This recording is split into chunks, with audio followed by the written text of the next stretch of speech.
आज जताततै संसारभरि घरभित्र पनि आतंक मच्या छ।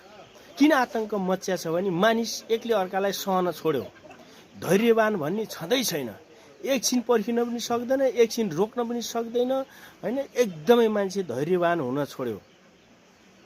त यसले गर्दा आज संसार द्वन्द्वमा गएको, संसारका सबै आर्मीहरूले ट्याङ बोकेर गएको कारण पनि यही हो। कसैले कसैलाई सहन सकेन, त्यस्तो भयो।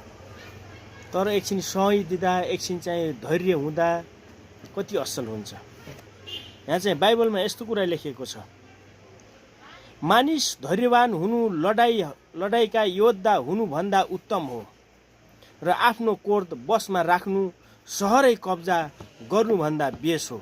कति असल कुरा छ। मान्छे एकछिन खप्यो भने त्यो चाहिँ लडाईका योद्धाहरूभन्दा बलवान हुने रहेछ। अनि मानिस एकछिन धैर्यवान भयो भने त्यो मानिसले सहरै कब्जा गरे भन्दा ठुलो हुने रहेछ।